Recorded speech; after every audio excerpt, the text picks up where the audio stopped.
बिस्मिल्लाहिर्रहमानिर्रहीम। सबसे पहले हमारा टॉपिक है मायोकार्डियल एक्शन पोटेंशियल। लेकिन इससे पहले मैं आप लोगों को ना कुछ टर्म्स समझाना चाहता हूँ। ये टर्म्स हमने एफएससी में भी पढ़ी हुई हैं, बहुत दफा पढ़ी हैं, लेकिन मोस्टली लोगों को इस चीज की समझ नहीं होती। चार टर्म्स में पहले आप लोगों को समझाना चाहूंगा। What is polarisation, what is hyperpolarisation, what is depolarisation, what is repolarisation. ये आपने बड़ी दफा पढ़ी हुई है, ठीक है। फॉर एग्जाम्पल, ये एक मायोकार्डियल सेल है। तो हमें पता है कि मोस्टली सेल जब रेस्टिंग स्टेज में होता है तो अंदर क्या होता है, उसके इनवर्ड नेगेटिव चार्ज होता है, जबकि आउटवर्ड क्या होता है, सेल के बाहर हमारे पास पॉजिटिव चार्ज होता है। और इसको कहते हैं कि हम ये कौन सा सेल है, ये रेस्टिंग सेल है। इस स्टेट को हम कहते हैं पोलराइज्ड स्टेट। ये सेल क्या है, पोलराइज्ड है। अंदर बाहर मोस्टली क्यों पॉजिटिव चार्ज होता है, क्योंकि बाहर आपके ज्यादा होता है सोडियम और ज्यादा होता है कैल्शियम, जबकि अंदर आपका ज्यादा क्या होता है, पोटाशियम एंड डिफरेंट प्रोटीन्स। और प्रोटीन्स पे नेगेटिव चार्ज होता है और डिफरेंट फास्फेट वगैरह। तो उस वजह से अंदर हमारा नेगेटिव चार्ज आ गया, बाहर क्या आ गया, सोडियम एंड कैल्शियम की वजह से पॉजिटिव चार्ज आ गया। इस स्टेट को हम क्या कहेंगे, पोलराइज्ड स्टेट। और नॉर्मल जो रेस्टिंग मेम्ब्रेन पोटेंशियल है हमारे मायोकार्डियल सेल्स का, मींस के अंदर कितना नेगेटिव चार्ज होगा, -85 मिली वोल्ट। ठीक है। ये मायोकार्डियल, फॉर एग्जांपल चाहे एट्रिया के सेल्स हैं चाहे वेंटिकल के सेल्स हैं, तो उनका रेस्टिंग मेम्ब्रेन पोटेंशियल कितना होगा, -85 मिलीवोल्ट। रेस्टिंग मेम्ब्रेन पोटेंशियल क्यों का, क्योंकि अभी ये सेल रेस्ट में है। इस स्टेट को हमने कह दिया polarised state. What is hyper polarisation. Hyper polarisation का मतलब है कि इसका जो रेस्टिंग मेम्ब्रेन पोटेंशियल था ये उससे भी नीचे चला जाए। फॉर एग्जांपल, इसका ये आगे कितने पे चला जाए, -100 मिलीवोल्ट पे। तो इसको हम क्या कहेंगे, हाइपर पोलराइजेशन। अब ये क्या हो गया, हाइपर पोलराइज्ड हो गया। Then what is depolarisation. अब डीपोलराइजेशन का मतलब है कि ये नॉर्मल पोल्स बने हुए थे ना, बाहर पॉजिटिव था अंदर नेगेटिव था, ये थे नॉर्मल पोल्स। अगर ये चेंज हो जाएं, ये दूसरी स्टेट में आ जाएं, तो उसको हम कहेंगे डीपोलराइजेशन। मींस कि अब हमारे पोल्स क्या हो रहे हैं, चेंज हो रहे हैं। चेंज होने का क्या मतलब है, मींस के बाहर अंदर क्या आ जाए, पॉजिटिव चार्ज आ जाए, और बाहर क्या आ जाए, नेगेटिव चार्ज। तो ये देखो पोल्स क्या हो गए, डीपोलराइज। नॉर्मली कैसे पोल्स थे, ये बाहर पॉजिटिव था अंदर नेगेटिव था, लेकिन अब जब डीपोलराइजेशन हुई तो अंदर क्या आ गया, पॉजिटिव, और बाहर क्या आ गया, कौन सा चार्ज, नेगेटिव। तो इसको हम क्या कह देते हैं, डीपोलराइजेशन।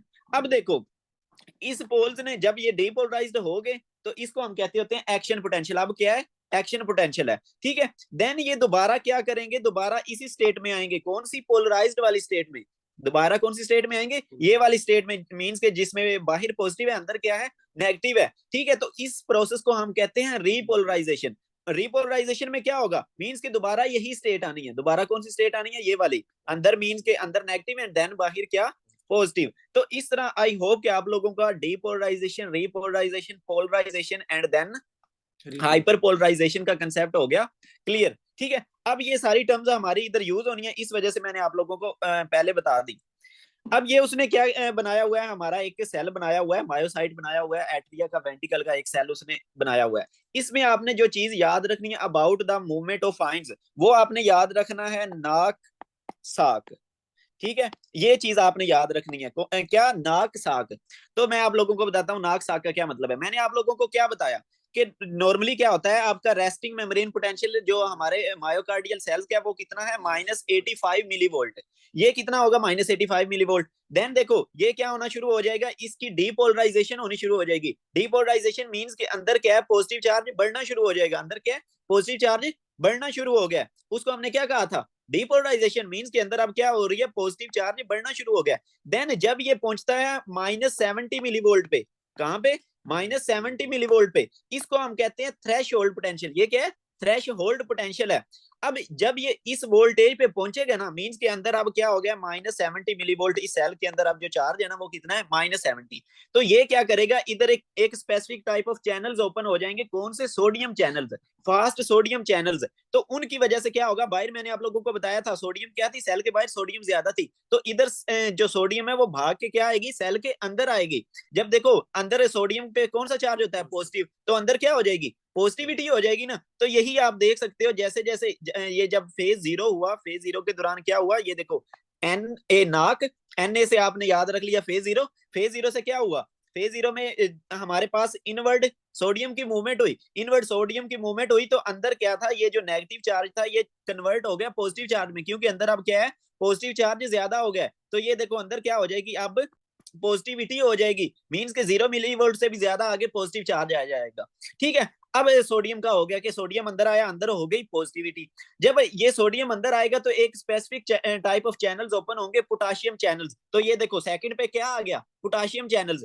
तो मैंने आप लोगों को क्या बताया था कि अंदर हमारे सेल के अंदर पोटाशियम क्या होता है, ज्यादा होता है। तो देखो जब इसके इधर चैनल ओपन होंगे तो सोडियम अंदर आएगा या बाहर जाएगा। आपको पता है हर आयन क्या करता है, from high concentration to low concentration जाता है। तो सोडियम की सेल के अंदर कंसंट्रेशन ज्यादा है, तो ये कहां पे जाएगा, सेल से बाहर जाएगा। तो यही आप देख सकते हैं कि सोडियम क्या करता है, सेल से बाहर जाना शुरू हो जाता है। अब देखो सेल में से पॉजिटिव चार्ज लूज हो रहा है, पॉजिटिव चार्ज लूज हो रहा है, मींस कि इसके अंदर नेगेटिविटी अब ज्यादा हो रही है ना। तो यही आप देख सकते हैं कि ये दोबारा इस नेगेटिव की तरफ वापस आना शुरू हो जाएगा। अब देन क्या होगा, जब ये थोड़ा सा दोबारा 0 मिलीवोल्ट के करीब आएगा ना, then again calcium channels open हो जाएंगे। ये देखें सीए से आ गया हमारा कैल्शियम चैनल्स। जब ये कैल्शियम चैनल्स ओपन होंगे तो आप लोग खुद मुझे बताओ, अंदर क्या था, कैल्शियम, अंदर क्या था, कैल्शियम कम था, बाहर कैल्शियम ज्यादा था। तो कैल्शियम क्या करेगा, इनवर्ड मूवमेंट करेगा। कैल्शियम क्या किया, इनवर्ड मूवमेंट की, मींस कि अब अंदर क्या हुआ है, पॉजिटिविटी ज्यादा हो गई है। जब देखो अंदर पॉजिटिविटी ज्यादा हो गई तो क्या होगा कि ये दोबारा ऊपर चला जाएगा। देख सकते हैं ना आप कि अब अंदर जब पॉजिटिविटी ज्यादा हुई तो ये दोबारा वोल्टेज किस तरफ जा रही है, पॉजिटिविटी की तरफ जा रही है। तो ये क्या होता है, जितना हमारे पास पॉजिटिव आइन अंदर आ रहा है उतना पॉजिटिव आइन बाहर जा रहा है, मींस के जितना पोटाशियम बाहर जा रहा है उतना कैल्शियम अंदर आ रहा है। तो ये दोनों एक दूसरे को क्या करते हैं, बैलेंस कर देते हैं। तो इस बैलेंस की वजह से ये देखो वोल्टेज क्या रह रहा है, कांस्टेंट रह रहा है। इसी को हम कहते हैं प्लेटो फेज, इसी को हम क्या कहते हैं, प्लेटो फेज। ठीक हो गया, तो अब आपको पता चल गया कि प्लेटो फेज क्यों आ रहा था। देन फोर्थ पे हमारे पास दोबारा क्या चीज थी, पोटाशियम। जब ये फोर्थ पे पोटाशियम वाली चीज थी तो आप लोगों को पता चल गया कि अब ये जो हमारे कैल्शियम चैनल थे ना, ये इधर आके बंद हो जाएंगे। ये कैल्शियम चैनल दोबारा क्या हो जाएंगे, बंद हो जाएंगे। लेकिन ये जो हमारे पोटाशियम चैनल्स थे वो ओपन ही रहेंगे। तो देखो जब पोटाशियम चैनल्स ओपन ही रहेंगे तो ज्यादा से ज्यादा पोटाशियम क्या करेगा, सेल से बाहर निकलेगा। तो सेल से जब बाहर निकलेगा तो इट मीन्स के सेल के अंदर क्या हो जाएगी, अब नेगेटिविटी दोबारा हो जाएगी। तो सेल्स के अंदर जब दोबारा नेगेटिविटी होगी तो आप देख सकते हो कि ये दोबारा पोटेंशियल किस तरफ आ रहा है, नेगेटिव की तरफ आ रहा है। ये दोबारा कब किस तरफ आ जाएगा, -85 मिलीवोल्ट की तरफ आ जाएगा, because of outward E flux of potassium. और इसको हम कहते होते हैं रीपोलराइजेशन। इसको हम क्या कहते हैं, रीपोलराइजेशन। अब मैं आप लोगों को इस चीज को जस्ट एक दफा रिपीट करवाता हूं। सबसे पहले क्या हुआ, सोडियम जो है वो हमारा इनवर्ड आया। नॉर्मली क्या था, अंदर नेगेटिव था, बाहर क्या था, पॉजिटिव था। ठीक है, सबसे पहले क्या हुई, डीपोलराइजेशन हुई। जब क्या है कि सोडियम अंदर आया, मींस कि अब अंदर पॉजिटिव चार्ज क्या हो गया है, ज्यादा हो गया है, और बाहर क्या है कि नेगेटिविटी हो जाएगी। इसको हमने नेम दे दिया डीपोलराइजेशन। It means के depolarization of atrial myocytes and ventricular myocytes is because of sodium, and this is MCQ कि इनकी depolarization क्यों हो रही है, because of inward movement of sodium into the cell। ठीक है, ये हमें पता चल गया। देन आगे हमने बस इस चीज को देख लेना है कि ये जो प्लेटो फेज आ रहा था वो क्यों आ रहा था, because of calcium and potassium की, एक अंदर आ रहा था एक बाहर जा रहा था। इन दोनों ने आपस में बैलेंस किया तो वोल्टेज पे कोई खास फर्क नहीं आया। वोल्टेज पे सिर्फ उस वक्त फर्क आएगा जब या पॉजिटिव ज्यादा हो जाएगा या नेगेटिव ज्यादा हो जाएगा। ठीक है, अब देखो लास्ट पे क्या मैंने आप लोगों को बताया था, जब डीपोलराइजेशन होती है तो इसमें दोबारा इसी स्टेट में जाना होता है, बाहर पॉजिटिव एंड अंदर नेगेटिव वाली स्टेट में। तो वो कैसे, हमारी रीपोलराइजेशन कैसे हुई, बिकॉज ऑफ पोटाशियम। जब पोटाशियम क्या हुआ था, पोटाशियम बाहर जाना शुरू हो गया था काफी ज्यादा। तो ये देखिए जब पोटाशियम ज्यादा आया तो इसको हमने क्या नेम दे दिया, रीपोलराइजेशन। सेल्स अब दोबारा अपनी वही अंदर ज्यादा नेगेटिव वाली स्टेट में चले गए हैं। ठीक है, और बाहर क्या है कि हमारे पास पॉजिटिव। इट मींस के जो हमारे ये सेल्स हैं, मायोकार्डियल सेल्स हैं, इनकी डीपोलराइजेशन क्यों हुई, सोडियम की वजह से। इनकी रीपोलराइजेशन क्यों हुई, because of E flux of potassium. Potassium बाहर निकल रहा था। और इनमें प्लेटो फेज क्यों आया, because of calcium and potassium movement. ठीक है, हमें क्या मिल गया, प्लेटो फेज मिल गया। अब आप लोग यार ये सारे सोच रहे होंगे कि ये सारे आयंस मूव कर रहे हैं, लेकिन इससे हमारे जो कार्डियक सेल्स हैं वो कैसे कॉन्ट्रैक्ट करेंगे। बंदे को सोच तो आती है ना, हम कहते हैं कि जब करंट जाता है तो उस वक्त कॉन्ट्रैक्शन होती है। तो आज हम इस चीज को समझते हैं कि ये वाली कॉन्ट्रैक्शन होती कैसे है। देखो जब क्या होता है कि ये जो कैल्शियम था, मैंने आप लोगों को बताया जब ये कैल्शियम इनवर्ड मूवमेंट करेगा ना, तो हमने पढ़ा था कि हमारे सेल के अंदर क्या होता है, सार्कोप्लाज्मिक रेटिकुलम। सार्कोप्लाज्मिक रेटिकुलम में कैल्शियम पड़ा होता है, मैं इसको कहता होता हूँ ये कैल्शियम की टैंकी है जिसने कैल्शियम को स्टोर करके रखना है।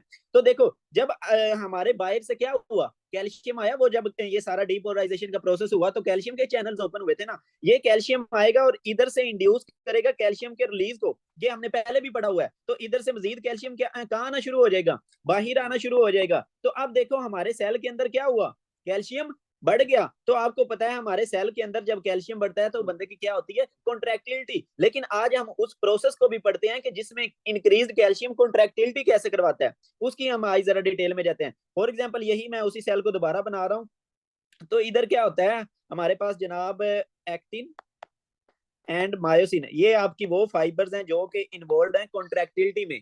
तो मैंने आप लोगों को बताया था कि जब एक्टिन पे फॉस्फेट ग्रुप ऐड हो, मींस कि एक्टिन क्या हो, फॉस्फोरिलेटेड हो, तो उस वक्त क्या होती है, कॉन्ट्रैक्शन होती है, ठीक है। और अगर क्या हो, ये एक्टिन पे फॉस्फेट ग्रुप ऐड ना हो तो इनकी क्या होती है, रिलैक्सेशन होती है। मींस के सेल हमारे जो मायोकार्डियल सेल्स हैं वो हर्ट मींस के रिलैक्स कर जाएगा। इट मींस कि अगर ये इस स्टेट में है, एक्टिन पे मतलब फॉस्फोरिलेटेड हुआ पड़ा है, इस पे फॉस्फेट ग्रुप लगा हुआ है, तो हमारे मसल्स क्या करेंगे, कॉन्ट्रैक्ट करेंगे। लेकिन जब ये इस स्टेट में होंगे तो इस वक्त हमारे मसल्स कॉन्ट्रैक्ट नहीं करेंगे, रिलैक्स होंगे, हार्ट रिलैक्स होगा।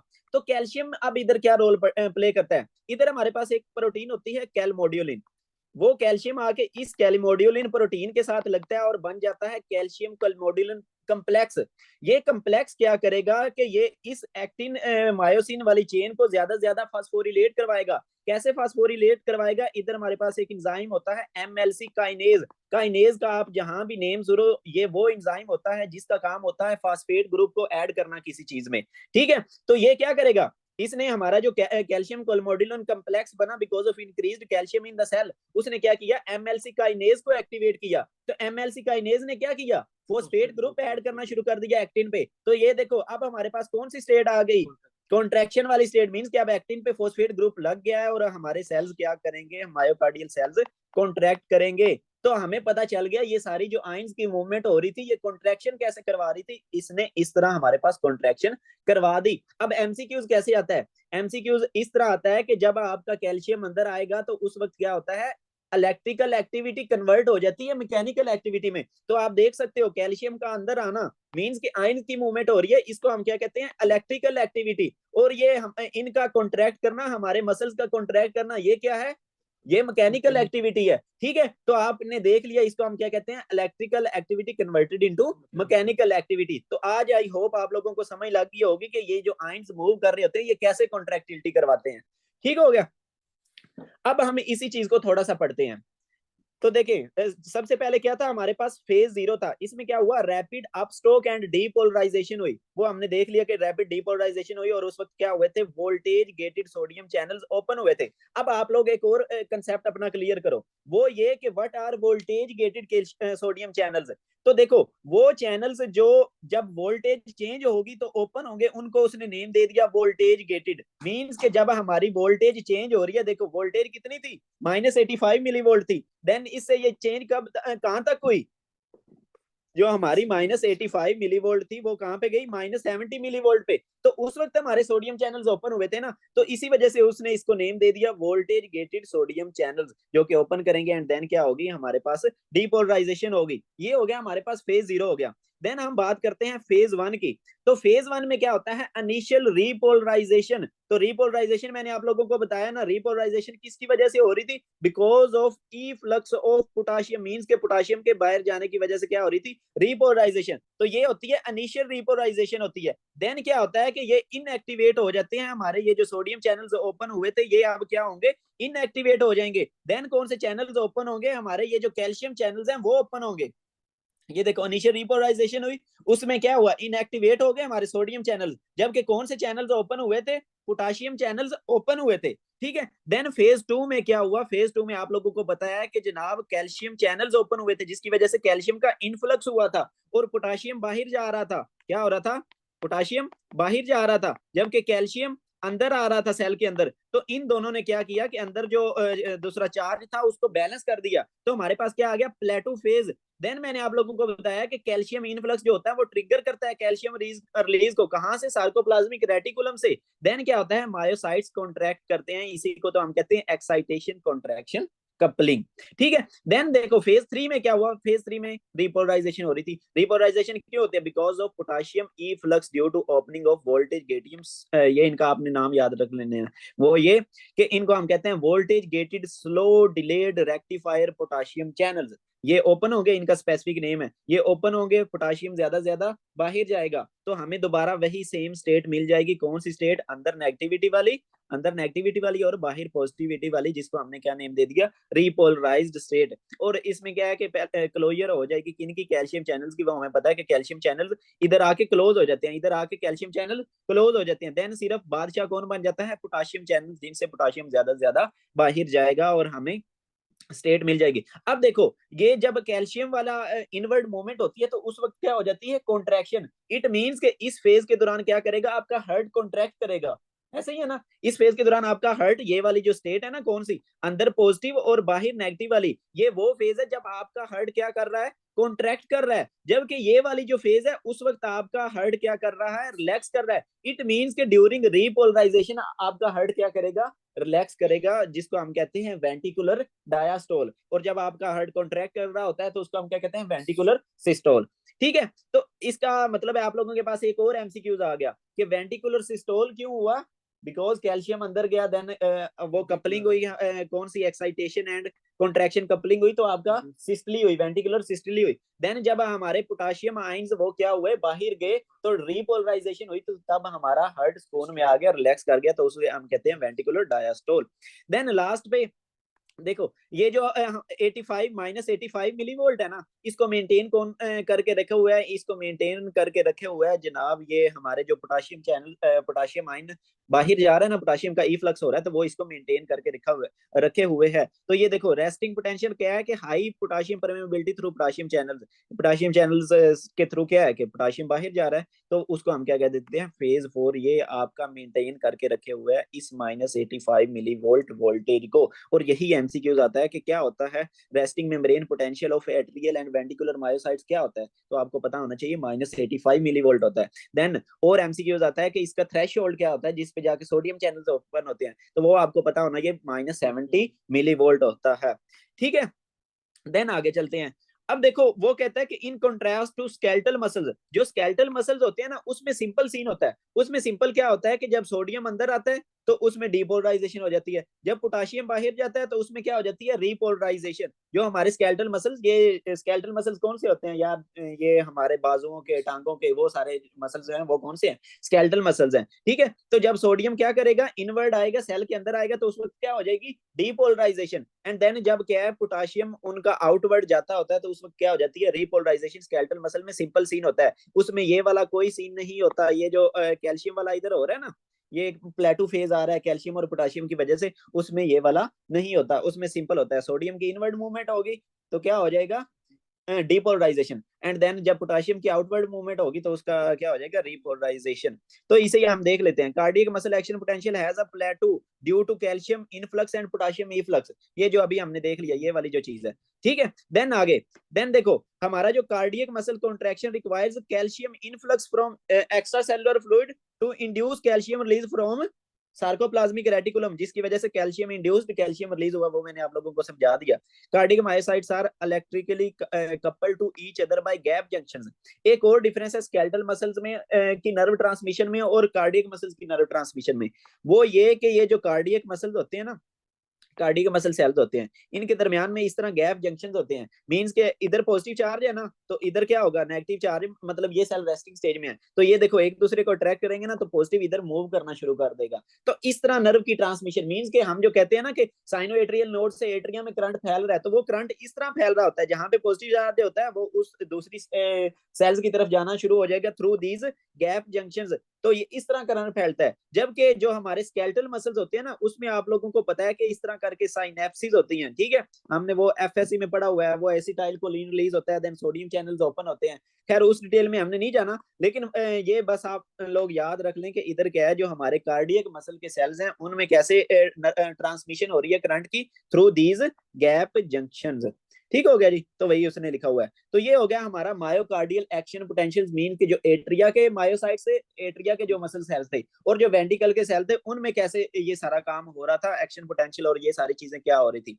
देन मैं आप लोगों को इसमें जस्ट थोड़ी सी ना वो बता देता हूँ ड्रग्स वगैरह का, कि कौन सी ड्रग कहाँ पे एक्ट कर रही है। जो आपकी क्लास 1 एंटी एरिथमिक ड्रग्स होती है ना, वो इन चैनल्स पे आके एक्ट करती हैं और इनको इनहिबिट कर देती हैं, ठीक है, क्लास 1 एंटी एरिथमिक ड्रग्स। और जो आपकी क्लास 3 एंटी एरिथमिक ड्रग्स होती है ना, वो इन चैनल्स पे आके एक्ट करती हैं, ये जो पोटेशियम चैनल्स हैं, और इनको इनहिबिट कर देती हैं, ठीक है। तो ये इस तरह आपकी ड्रग्स ना इन जगह पे आके एक्ट कर रही होती हैं। ये खैर हमने फार्मा में इन चीजों को डिटेल से पढ़ना है, लेकिन मैंने कहा जस्ट आप लोगों को बता दूं, अभी ये टॉपिक फ्रेश फ्रेश पड़ा है तो बता देता हूँ।